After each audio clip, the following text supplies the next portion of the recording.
Hi, welcome back to my channel. ಇವತ್ತಿನ ವಿಡಿಯೋದಲ್ಲಿ ನಾನು ಸೋರೆಕಾಯಿಯಿಂದ ಪಾಯಸನ ಯಾವ ರೀತಿ ಮಾಡೋದು ಅಂತ ತೋರಿಸ್ಕೊಡ್ತಾ ಇದ್ದೀನಿ. ಭಾಳನೇ ಟೇಸ್ಟಿಯಾಗಿರುತ್ತೆ. ಸೊ ಇದನ್ನು ಯಾವ ರೀತಿ ಮಾಡೋದು, ಏನೆಲ್ಲ ಇಂಗ್ರೀಡಿಯೆಂಟ್ಸ್ ಹಾಕಿ ಮಾಡ್ತಾಯಿದ್ದೀನಿ ಅಂತ ನೋಡ್ಕೊಂಬನ್ನಿ. ಇವಾಗ ನಾನಿಲ್ಲಿ ಸೋರೆಕಾಯಿ ತೊಗೊಂಡಿದ್ದೀನಿ. ಸೋರೆಕಾಯಿ ಬಂದುಬಿಟ್ಟು ಮೇಲೆ ಎಲ್ಲ ಸಿಪ್ಪೆನೆಲ್ಲ ಚೆನ್ನಾಗಿ ರಿಮೂವ್ ಮಾಡ್ಕೋಬೇಕು. ಎಲ್ಲ ರಿಮೂವ್ ಮಾಡಿಕೊಂಡು ಒಂದು ಸಲ ಕ್ಲೀನಾಗಿ ವಾಶ್ ಮಾಡಿಕೊಂಡು ಒಳಗಡೆ ಇರೋದನ್ನೆಲ್ಲ ಬೀಜ ಎಲ್ಲ ನಾನು ಅದನ್ನು ತೆಗಿತಾಯಿದ್ದೀನಿ. ಸೊ ಒಳಗಿರೋದೆಲ್ಲ ತೆಗಿಬೇಕು. ಸೊ ಅದನ್ನ ಹಾಕೋದ್ರಿಂದ ಟೇಸ್ಟ್ ಬರೋಲ್ಲ. ಸೊ ಅದಕ್ಕೋಸ್ಕರನೇ ಬೀಜ ಎಲ್ಲ ತೆಗೆದ್ಬಿಟ್ಟು ಸೊ ಕ್ಲೀನ್ ಮಾಡ್ಕೋಬೇಕು. ಸೊ ಅದನ್ನೆಲ್ಲ ತೆಗೆದ್ಬಿಟ್ಟು ನಾನು ಈ ರೀತಿ ತುರಿದಿಟ್ಕೊತಾ ಇದ್ದೀನಿ. ಈ ರೀತಿ ನೀವು ತುರ್ಕೋಬೇಕು. ಈ ರೀತಿ ಗ್ರೇಟೆಡ್ ಮಾಡ್ಕೊಳೋದ್ರಿಂದ ನಿಮಗೆ ಈಸಿ ಆಗುತ್ತೆ. ಸೊ ಇವಾಗ ನೋಡಿ ಈ ರೀತಿ ಮಾಡ್ಕೊಂಡಿದ್ದೀನಿ. ಇವಾಗ ನೆಕ್ಸ್ಟು ನಾನು ಒಂದು ಸೈಡು ಪ್ಯಾನ್ಗೆ ತುಪ್ಪ ಹಾಕ್ತಾಯಿದ್ದೀನಿ. ಆ ತುಪ್ಪ ಹಾಕಿಬಿಟ್ಟು ಇವಾಗ ಸೋರೆಕಾಯಿನ ನಾನು ಇದು ಮಾಡಿ ಇಟ್ಕೊಂಡಿದ್ದೀನಲ್ಲ ಅದನ್ನು ಹಾಕ್ತಾಯಿದ್ದೀನಿ.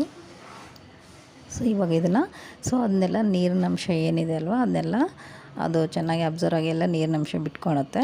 ಸೊ ಅದು ಒಂದು ಘಮ ಬರುತ್ತೆ ನಿಮಗೆ ಆಲ್ರೆಡಿ.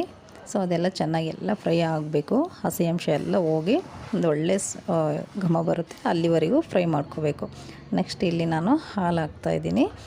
ಒಂದು 4 ಕಪ್ಪಷ್ಟು ನಾನು ಹಾಲು ಹಾಕ್ತಾಯಿದ್ದೀನಿ. ಇವಾಗ ಇದು ಚೆನ್ನಾಗಿ ಅಂದರೆ ಹಾಲು ಬಂದುಬಿಟ್ಟು ನಾನು ಮುಂಚೆನೇ ಬಾಯ್ಲ್ ಮಾಡಿರೋದಲ್ಲ, ಇದು ರಾ ಮಿಲ್ಕೆ ಹಾಕಿದ್ದೀನಿ. ಇವಾಗ ಇದು ಚೆನ್ನಾಗಿ ಬಾಯ್ಲ್ ಆಗಬೇಕು.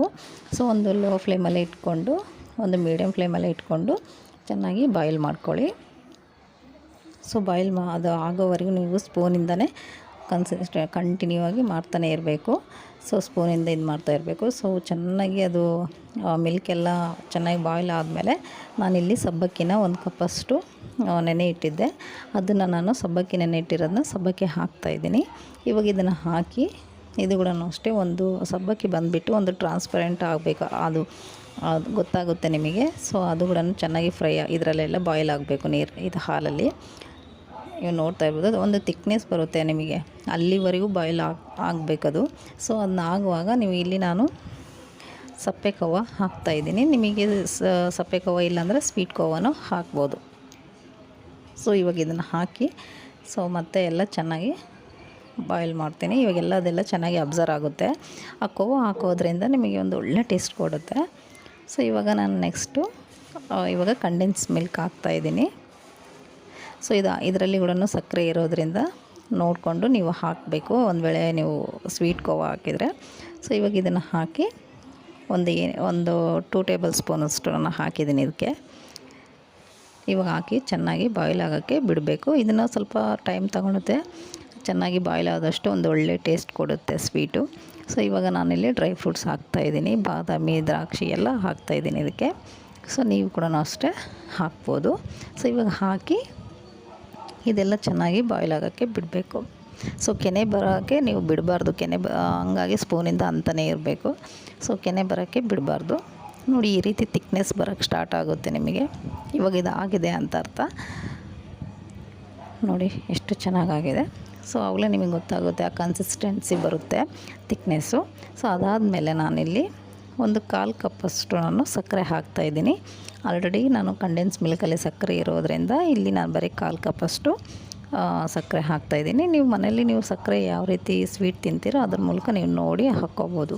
ಇವಾಗ ಸಕ್ಕರೆ ಹಾಕಿದ ಮೇಲೆ ಅದೆಲ್ಲ ಚೆನ್ನಾಗಿ ಮೆಲ್ಟ್ ಆಗಬೇಕು. ಚೆನ್ನಾಗಿ ಆ ಸ್ವೀಟಲ್ಲೆಲ್ಲ ಅಬ್ಸರ್ವ್ ಆಗಿ ಇದಾಗಬೇಕು. ಸೊ ಚೆನ್ನಾಗಿ ಬಾಯ್ಲ್ ಆಗೋಕ್ಕೆ ಇವಾಗ ಇನ್ನೂ ಸ್ವಲ್ಪ ಹೊತ್ತು ಬಿಡ್ತೀನಿ ಇವಾಗ. ಸೊ ಇವಾಗ ಇದು ಆದಮೇಲೆ ನಾನಿಲ್ಲಿ ಶುಂಠಿ ಏಲಕ್ಕಿ ಪೌಡರ್ ಹಾಕ್ತಾಯಿದ್ದೀನಿ. ಒಂದು ಅರ್ಧ ಟೀ ಸ್ಪೂನಷ್ಟು ಹಾಕ್ತಾಯಿದ್ದೀನಿ. ಇದು ಹಾಕೋದ್ರಿಂದನೂ ಒಂದು ಒಳ್ಳೆ ಘಮ ಬರುತ್ತೆ, ಹಾಗೆ ಹೆಲ್ತಿಗೂ ಒಳ್ಳೆಯದು. ಸೊ ಇದಾದಮೇಲೆ ನಾನು ತುಪ್ಪನ 1 ಟೀ ಸ್ಪೂನಷ್ಟು ತುಪ್ಪ ಹಾಕ್ತಾಯಿದ್ದೀನಿ. ನೋಡಿ ಎಷ್ಟು ಚೆನ್ನಾಗಾಗಿದೆ.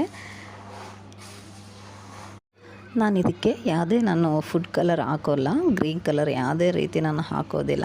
ಸೊ ಒಳ್ಳೆಯದಲ್ಲ ಅಂಥೇಳಿ ನಾನು ಫುಡ್ ಕಲರ್ ಹಾಕಿಲ್ಲ. ನಿಮಗೆ ಬೇಕಿತ್ತಂದರೆ ನೀವು ಹಾಕ್ಕೋಬೋದು.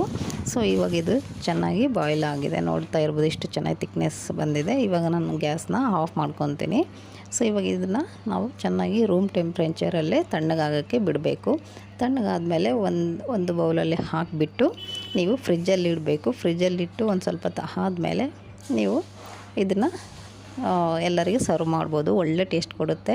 ಸೊ ನೋಡಿದ್ರಲ್ವ ಯಾವ ರೀತಿ ಮಾಡೋದು ಅಂತ. ಸೋರೆಕಾಯಿ ಪಾಯಸದು ಭಾಳನೇ ಟೇಸ್ಟಿಯಾಗಿರುತ್ತೆ. ನೀವು ಒಂದ್ಸಲ ಮಾಡ್ಕೊಳ್ಳಿ. ಇವತ್ತಿನ ವೀಡಿಯೋ ಲೈಕ್ ಆಯಿತು ಅಂದರೆ ಲೈಕ್ ಮಾಡಿ, ಹಾಗೆ ಇನ್ನೂ ನನ್ನ ಚಾನಲ್ಗೆ ಸಬ್ಸ್ಕ್ರೈಬ್ ಮಾಡಿದ್ರು ಸಬ್ಸ್ಕ್ರೈಬ್ ಮಾಡಿ, ಹಾಗೆ ಬೆಲ್ಲೈಕನ್ನ ಕ್ಲಿಕ್ ಮಾಡಿ, ನಾನು ಹಾಕೋ ನೋಟಿಫಿಕೇಷನ್ಗಳೆಲ್ಲ ಬರುತ್ತೆ. ಸೊ ಹೀಗೆ ಸಪೋರ್ಟ್ ಮಾಡಿ ಅಂತ ಹೇಳ್ತಾ ಇವತ್ತಿನ ವೀಡಿಯೋನ ನಾನು ಎಂಡ್ ಮಾಡ್ತಾಯಿದ್ದೀನಿ. Thank you so much.